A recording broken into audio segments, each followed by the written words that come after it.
Entrenched belief systems engage people in meaning. I think the practical function of those belief systems is they situate people in a story that gives them great meaning, and the community that lives by that story creates a deep sense of belonging. So one of the first things I think it's important to remember about any passionately committed community that has its own belief systems is that people are getting something very, very valuable out of participation in that group. And very often we see some negative consequences of that. For example, if that group, in its sense of who we are, the usness of that group, can create a lot of hostility toward anybody who's part of another us or who's part of them as far as that group's concerned. So I think when we start to realize some of the negative side effects of that us-them dualism, we can't just attack it without realizing to take that away from people is taking away things that are precious to them.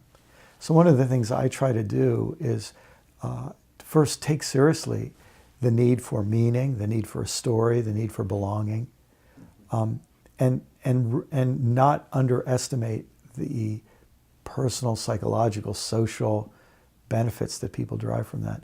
And then maybe we can help people engage in a quest to evaluate those belief systems and to find ways of achieving the same meaning and a similar sense of belonging without being wedded to beliefs that are highly suspect and that bring all kinds of negative unintended consequences.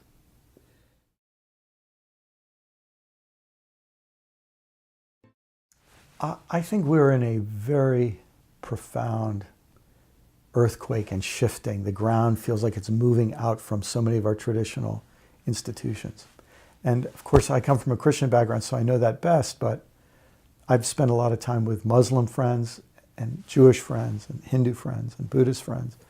And what's really remarkable to me is how this current shift in consciousness, the combination of science and philosophy and any number of other disciplines that are causing us to question our previous assumptions, it's affecting every religious community, every traditional religious community. And it's almost as if there's a deconstruction, and then some people wonder whether that will just mean the death of religion. But I personally believe there are great treasures in our religious traditions. To just wipe them out and throw them away is incredibly wasteful, and I personally think it leaves vacuums that we're going to have to fill. And so my little motto is that the antidote to bad religion is usually not no religion, but it's good or better religion. So I think what we'll see is a kind of deconstruction, and then this period of anxiety and difficulty. It's almost as if you're on the trapeze and you've let go of the old one and you haven't quite seized that new one yet, and that feeling of weightlessness, and it can be both terrifying and exhilarating. It may be that that's where the word faith actually takes in some meaning, this sense that I've actually let go of something, which is, the old word repentance means rethinking. I rethought something and I had to let it go. But yet there's a sense of openness, open-handedness, that there's something new to be seized. But in that in-between time, it's delicate. It's and I think it calls for a kind of ethical gentleness with one another and patience, even though it's very urgent for us to get through this. Also, just human kindness and understanding how hard it is.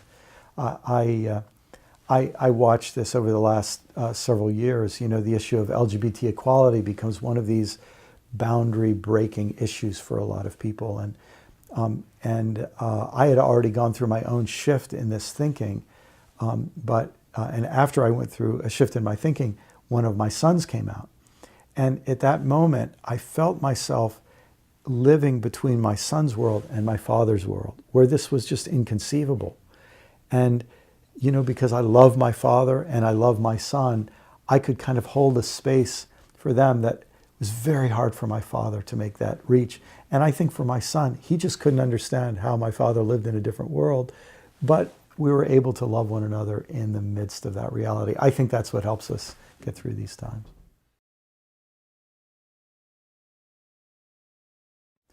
I see very much this, the possibility of something beautiful emerging from the kind of ruins, in some cases, of our religious communities or the warring factions. I'll just give an example. Because I grew up in a very fundamentalist and Bible-obsessed sect, I really studied the Bible. Unfortunately, the way we studied the Bible was to find a way to take every sentence and every phrase and fit it into a system of belief. But something happens when you lose confidence in your system of belief, and that starts to crumble around you, and then you go back and look at the biblical stories, and you see, oh, there is a deeper wisdom there if I let the stories work. One way I try to say it to people sometimes is that I think in the ancient world, before the scientific worldview and the methods of science, the way to make a hypothesis was to tell a story. And just as hypotheses are tested and either disproved or improved, I think ancient stories would be told and then enhanced and developed over time. We have many examples in literature where we can see a story that evolves over time. And sometimes, though, as soon as the story is written down, it can no longer evolve. And then a new story has to come up that's in tension with that old story.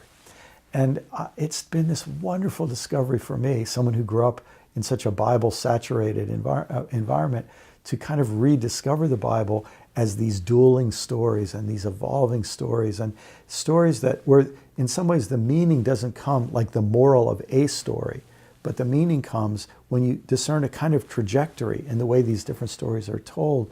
They're leaving things behind, they're embracing new metaphors and new images.